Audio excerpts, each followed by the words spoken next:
পুরুষ মাছ না মহিলা মাছ ভাই, একটু আমাকে বলো তো দেখি। এবার ধীবর জেলে বড় চালাক, জেলে মনে মনে চিন্তা করে সর্বনাশ, এবার কোন ফন্দি মনে হয় আটিছে, আমার জন্য কোনো বিপদ হবে, এবার বুদ্ধি আমাকেও করা লাগবে। জেলে অনেকক্ষণ চিন্তা ভাবনা করার পরে ডাক দেখায়, স্যার আজকে এমন একটা মাছ আপনার কাছে বিক্রি করে গেছি, এটি একটা ব্যতিক্রম মাছ স্যার, এটি মুযাক্কারও নয়, এটি মুআন্নাসও নয়, এটা হলো মুখান্নাস, এটা মহিলা নয় পুরুষ নয়, এটা হলো একটা হিজরা মাছ। মহিলার জ্ঞান বুদ্ধি ফেল হবে না পাস? ফেল। এইবারে বাদশা নামদার ডাক দেখায়, ও খাজানচি দেরি করো না, এই জেলের বুদ্ধিমত্তার দাম দিতে হবে, বিশাল জ্ঞান বুদ্ধি আছে, যা গেছে গেছে, আরো 4000 দিনার দিয়ে দাও, আরো 4000 দিনার দিয়ে দাও। বিবি তো খালি ফুলতিছে সর্বনাশ, এমনি আগে 400 দিনার গেছে, আবার 4000 দিলে তোমার জন্য গেল, তোমার মাতব্বরির জন্য। প্রত্যেক সমাজে, রাষ্ট্রে, সব জায়গায় যদি মহিলারা নেতৃত্ব দিতে চায়, আমাদের দেশের 12টা বাজবে। যেমন কত সময়ে 12টা বাজায় গোটা দেশকে তছনছ করে দুর্নীতির আখড়া করে এমন অবস্থা করেছে, যার জন্য দেশ থেকে পালাতে বাধ্য হচ্ছে না, হয়নি? আমার সম্মানিত ভাইরা আমার, ভালো করে শুনে রাখুন, এইবার বিবি শিরিন কিন্তু নাখোশ হয়ে গেছে। এবার চিন্তা করতে সর্বনাশ, আমি তো ছোট হয়ে গেলাম। বিবি শিরিন এইবারে টাকায় আছে, এইবারে টাকাগুলো নিয়ে চলে যাচ্ছে ধীবর জেলে, টাকাগুলো নিয়ে যায়, যেতে যেতে যেতে বিবি শিরিন লক্ষ্য করে দেখে ওই টাকার থলার টাকা কয়েকটা দিরহাম, কয়েকটা দিনার জমিনে পড়ে গেছে। একটা নারী, একটা মহিলা যদি ইচ্ছা করেন একটা জ্ঞানী গুণী মানুষের জ্ঞানকে হরণ করে নিতে, একটা মহিলার খুব বেশি টাইম লাগে না। একটা মহিলা ইচ্ছা করলে একটা জ্ঞানী গুণী মানুষকে পাথর করে ফেলে দিতে টাইম লাগে না। মোবাইলে 3 দিন কথা বলবে, মুচকি হাসি দিবে, যুবক পাতাল। আল্লাহ নবী বলেছেন, আল্লাহ নবী বলেছেন, এই জন্য পর্দার বিধান ফরজ, মাদের কফিন করা, নারীদের পর্দার বিধানকে রক্ষা করা, কোরআন কারীমের বিধান যেটি, এটি লঙ্ঘন করে যখনই চলবে অরাজকতা বাড়বে। এই জন্য নারীরা নেতৃত্বে থাকতে পারে না, সেই সমাজের উন্নতি হবে না।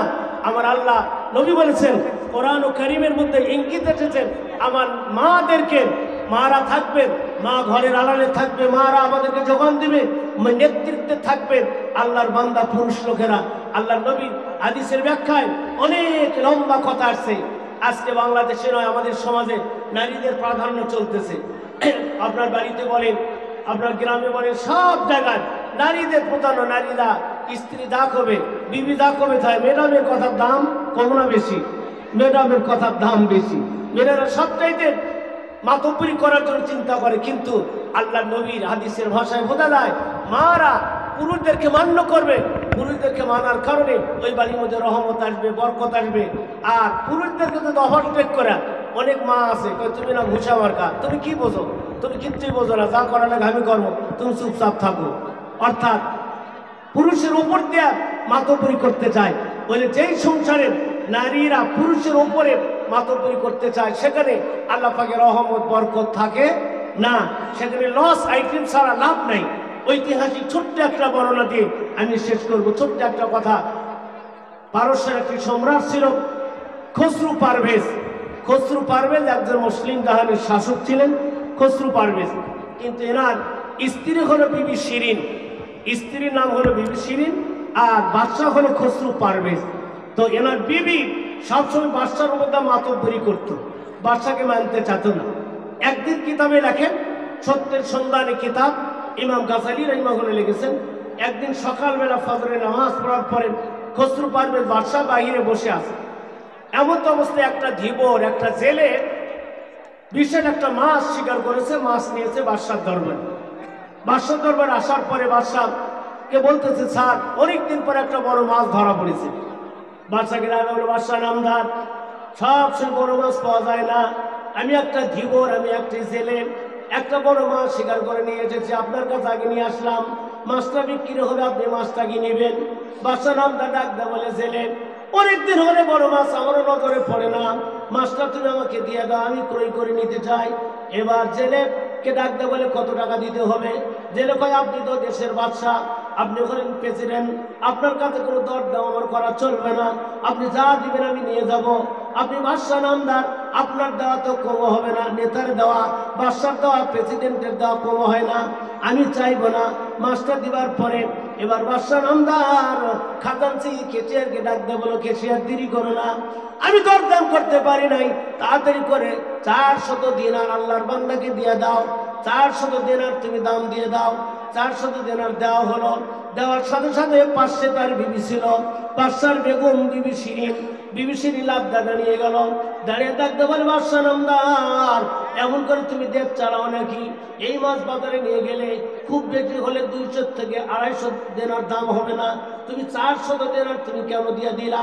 বাদশা নামদার ডাক দেখায় বলো ভালো করে শোনো, পুরুষদেরকে স্ত্রীর দায়িত্ব হলো স্বামীকে মান্য করা, আমি যা করেছি মেনে নাও, এর মধ্যে বরকত হয়ে যাবে। বিবি শিরিন কয় না, চোখের সামনে তুমি টাকা লোকসান করছো, হতে পারে না, এই মাসে এত দাম হতে পারে না, এই মাছ আমি নিব না, এই মাছ আমি বাসায় উঠাবো না, এই মাছ রান্না হবে না।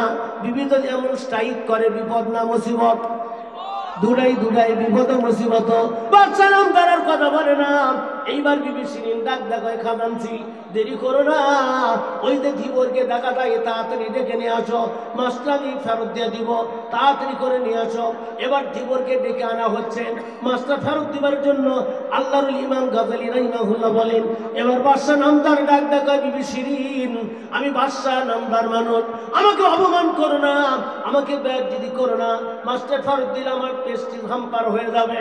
এবার বিবি ডাক দেখা, আপনাকে চিন্তা করা লাগবে না, জেলে যখন আসবে তখন তুমি বলবা জেলে ভাই যে মাছটা আজকে আমার কাছে বিক্রি করে গেছো ভাই, এ মাছের একটা ট্রিটমেন্ট আমাকে দিতে হবে, মাছের একটু তত্ত্ব আমাকে দিতে হবে।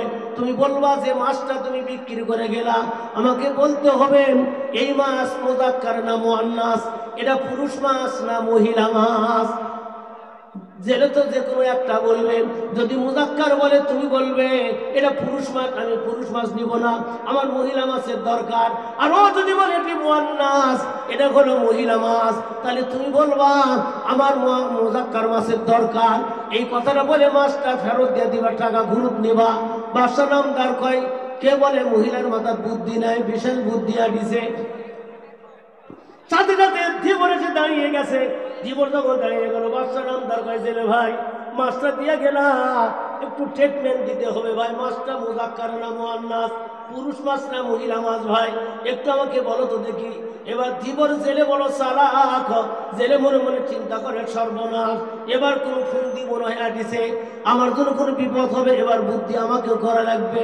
জেলে অনেকক্ষণ চিন্তা ভাবনা করার পরে ডাক দেখায়, স্যার আজকে এমন একটা মাছ আপনার কাছে বিক্রি করে গেছি, এটি একটা ব্যতিক্রম মাছ স্যার, এটি মুযাক্কারও নয়, এটি মুআন্নাসও নয়, এটা হলো মুখান্নাস, এটা মহিলা নয় পুরুষ নয়, এটা হলো একটা হিজরা মাছ। মহিলার জ্ঞান বুদ্ধি ফেল হতো না, পাস ফেল। এইবারে বাদশা নামদার ডাক দেখায়, ও খাজানচি দেরি করো না, এই জেলের বুদ্ধিমত্তার দাম দিতে হবে, বিশাল জ্ঞান বুদ্ধি আছে, যা গেছে গেছে, আরো 4000 দেনার দিয়ে দাও, আরো 4000 দেনার দিয়ে দাও। বিবি তো খালি ফুলতিছে সর্বনাশ, এমনি আগে 400 দেনার গেছে, আবার 4000 দিলে তোমার জন্য গেল, তোমার মাতব্বরির জন্য। প্রত্যেক সমাজে রাষ্ট্রের সব জায়গায় যদি মহিলারা নেতৃত্ব দিতে চায়, আমাদের দেশের 12টা বাজবে। যেমন কত সময়ে 12টা বাজায় গোটা দেশকে তছনছ করে দুর্নীতির আখড়া করে এমন অবস্থা করেছে, যার জন্য দেশ থেকে পালাতে বাধ্য হজেরও হয়নি। আমার সম্মানিত ভাইরা আমার ভালো করে শুনে রাখুন, এইবার বিবি শিরিন কিন্তু নাখোশ হয়ে গেছে। এবার চিন্তা করতে সর্বনাশ, আমি তো ছোট হয়ে গেলাম। বিবি শিরিন এইবারে টাকায় আছে, এইবারে টাকাগুলো নিয়ে চলে যাচ্ছে ধীবর জেলে, টাকাগুলো নিয়ে যায়, যেতে যেতে যেতে বিবি শিরিন লক্ষ্য করে দেখে ওই টাকার থলার টাকা কয়েকটা দিরহাম, কয়েকটা দিনার জমিনে পড়ে গেছে। জমিনে পড়ে যাওয়ার পরে ওই ধীবর টাকার বস্তা নামে দিয়া ওই টাকাগুলো উঠে নিয়ে বস্তার মধ্যে দিয়া আবার রওনা দিছে। এবার বিবি শিরিন ডাকতে কয় বাদশাহ নামদার, আবারও ডাকতে হবে খাজানচিকে, ডাকতে কয় খাজানচি দেরি করো না, তাড়াতাড়ি ধীবরকে ডেকে আনো। বাদশাহ কয় আবার কেন ডাকবা, একবার মতো বলি করে তো লস হয়ে গেছে। বলে আর লস হবে না, ওই যে দেখো ওই ধীবর জেলেকে এতগুলো টাকা তুমি দিলাম, এত টাকা দিবার পরও একটা দেনার জমিনে পড়ে গেছে, এ বড় বখিল, এ বড় কৃপণ, একটা দেনার পড়ে গেছে সেটা সে তুলে আবার ব্যাগের মধ্যে নিছে। এত কৃপণকে এত টাকা দেওয়া যাবে না, ওকে ডেকে তুমি বলো ও ধীবর এতগুলো টাকা দিলাম একটা দেনার জমিনে পড়ে গেছে, এটা তুমি না নিলেও তো চলতো, এত বকিল, এই বকিলকে এত টাকা দেওয়া যাবে না, বকিলকে আল্লাহ পছন্দ করে না। আল বকিল আদুবুল্লাহ, বকিল হলো আল্লাহর দুশমন, আল্লাহর শত্রু। আল বকিলু কারিবু মিনান নার, বকিল হলো জাহান্নামের কাছাকাছি। ওয়া বাইদু মিনাল জান্নাহ, জান্নাত থেকে অনেক দূরে। ওয়া বাইদু মিনাল্লাহ, কৃপণ যারা তারা আল্লাহর থেকে অনেক দূরে। আমার নবী বলেন আস-সাকিউ কারিবু মিনাল্লাহ, দানবীর যারা তারা হলো আল্লাহর কাছাকাছি। ওয়া কারিবু মিনাল জান্নাহ, দানবীর যারা তারা হলো জান্নাতের কাছাকাছি। জোরে জোরে মারহাবা। বাদশা নামদার এইবারে দায় চুপ করে আছে। এইবারে ধীবর যেটা আবার চলে এসেছে, এবার আসার পরে এইবারে বাদশা নামদার ডাক হয়েছিল, ভাই এতগুলো টাকা দিলাম, একটা টাকা পড়ে গেছে জমিনে, এই টাকা তুই উঠে না নিলেও তো চলতো, ভাই তুমি এত বড় বকিল কেন হলো? হলাম ওই টাকাটা ফকিরি নিত, মিসকিন নিত, টাকা কেন উঠায় নিছো ভাই? এত বড় বোখালতি কেন দেখালাম? তুই বলে ডাক দেখো আল্লাহকে, ও খোদার কসম বাদশা নামদার, আমি টাকা উঠায় নিছি, আমি বকিল নয়, কৃপণ নয়, আমি ওই টাকা উঠায় নিতাম না স্যার। টাকা যখন পড়ে গেছে ওই ওই টাকার দিকে, দেনারের দিকে লক্ষ্য করে দেখি টাকার উপরে খোদাই করা আপনার ছবি খোদাই করা আছে স্যার। আমি টাকাটা রেখে যেতে চাইলাম, কিন্তু মনে মনে চিন্তা করলাম এই টাকাতে বাদশার আর ছবি খোদাই করা আছে। প্রতীকেরা পথ চলতে চলতে টাকার উপর যদি পাও তোলা খসে ডলে দেয়, বাদশার সম্মান ইজ্জত নষ্ট হবে স্যার। আপনার ইজ্জত সম্মান রক্ষার জন্যই আমি টাকাটা উঠায় নিছি, নতুবা টাকাটা উঠায় নিতাম না। বুদ্ধি আছে না নেই? যখন যে সম্মানিত ভাইয়ের আমার পেছনে জায়গার সমস্যা হয়, যদি কায়দা থাকে সামনে দিয়ে একটু জায়গা থাকে, এগিয়ে আসলে একটু ভালো হয়। একটু আসেন তো সবাই, একটু সামনে আসেন তো, একটু অ্যাডভান্স করেন, একটু সামনে দিকে একটু লড়েন সবাই, একটু আগে অগ্রসর। আল্লাহর দিকে আপনি এক হাত আনবেন, আল্লাহ রহমত আপনার দিকে দুই হাত যাবে। একটু আসেন, একটু এগিয়ে আসেন, মোহাম্মত আসেন তো সবাই একটু এগিয়ে আসেন। একবার আল্লাহর নামে আরেকবার আওয়াজ দেন, আর একটু এগিয়ে আসেন। লা ইলাহা ইল্লাল্লাহ, লা ইলাহা ইল্লাল্লাহ, লা ইলাহা, লা ইলাহা ইল্লাল্লাহ, লা ইলাহা, লা ইলাহা ইল্লাল্লাহ, মুহাম্মাদুর রাসূলুল্লাহ। দুনিয়াবী শাসক যারা, দুনিয়াবী বাদশাহ যারা, দুনিয়াবী রাষ্ট্রপ্রধান যারা, এরা এদের শাসনামলের ওই দেশের মুদ্রায়, ওই টাকায় ওদের ছবি না লাগালে ওদের নিন ঘুম হারা হয়ে যায়। টাকাতে ওদের ছবি, নিজের ছবি, বাপের ছবি, দাদার ছবি দিয়া সব দেশ নিজের রঙে রঙিন করে দিতে চায়। কিন্তু ভালো করে শুনে রাখুন, ইসলাম আল্লাহর কোরআন যখন জমিনে প্রতিষ্ঠিত হবে, টাকাতে কোনো মানুষের ছবি থাকবে না। মারহাবা, কোন মানুষের ছবি থাকবে না, টাকাতে কোন প্রতিমার ছবি থাকবে না। ভাইয়ের আমার, এই বাদশা নামদার ওই টাকার নিজের ছবি ছিল। এই ধীবর ডাকতে বলল, স্যার আমি টাকা উঠাই নিতাম না, নিছি এই জন্য টাকা রাখা গেলে মানুষ খুশা আপনার ডলে শেষ করে দিলেন, স্যার আপনার সম্মানের জন্য টাকাটা তুলে নিছি। বাদশা নামদার ডাক দেখায়, খাজানচি যেই জেলে আমার ইজ্জত সম্মানের চিন্তা করে, যা গেছে গেছে গেছে, আবারও 4,000 দেনার দিয়ে দাও, আরো 4,000 দেনার দাও। বিবি খালি ফুলতেছে, আবার 4,000 দিলে, তোমার নেতাগিরির জন্য গেল, তুমি চুপ থাকো। মারা না বুঝেন যত নেতৃত্ব দিতে চাবে, এই নেতৃত্ব উদ্রে উঠবে না, শান্তি নিয়ে আসবে না। শান্তি একমাত্র প্রতিষ্ঠা হবে সমাজে আল্লাহর কোরআন কারীমের মাধ্যমে, নবীর সুন্নাহর মাধ্যমে। যেরকম আল্লাহু আকবার। এই জন্য সম্মানিত ভাইরা, আমাদেরকে একদল যুবক যারা জীবন দিয়ে চলে গেল আগামী দিনে আল্লাহর কোরআন কারীমের জন্য, আল্লাহর কোরআন স্টেট কায়েম হওয়ার জন্য একদল যুবককে তৈরি হতে হবে। আগামীতে নিজের বুকে তাজা রক্ত দিয়া আল্লাহর কোরআনকে জিন্দা করার জন্য, আল্লাহর কোরআনের বিধানকে প্রতিষ্ঠা করার জন্য সাহাবা কেরাম রাদিয়াল্লাহু আনহুম আজমাইন থেকে একটা দুটা নয়, হাজার হাজার প্রমাণ সাহাবা কেরাম নিজেদের বুকে তাজা রক্ত দিয়া আল্লাহর কোরআনের পথকে উন্মুক্ত করে গেছেন। এই জন্য বলে কিছু আল্লাহর বান্দারা ত্যাগ স্বীকার করবে কোরআন কারীমের জন্য। আর এই কোরআন প্রতিষ্ঠা হয়ে গেলে গোটা দেশের, গোটা বিশ্বের জন্য এটি রহমত হবে। জোরে কন্মার হবে। আল্লাহ নবীর সাহাবা কেরামদের আমি দৃষ্টান্ত দিতে গেলে একটা দুটো হাজার হাজার দৃষ্টান্ত আছে। রাসূল করিম সাল্লাল্লাহু আলাইহি ওয়াসাল্লাম সাহাবা কেরাম একবার গরিব সাহাবা কেরাম, বাদাল ইসলামু গরিবা ওয়া সায়াউদু কামা বাদা ফাতুবা লিল গুরাবা। নবী বলেছেন ইসলাম প্রথমে গরিবের দ্বারা শুরু হয়েছে, আবার লাস্ট জামানায় ইসলাম গরিবেরাই ধরে রাখবে। জোরে কোন আল্লাহু আকবার। প্রথম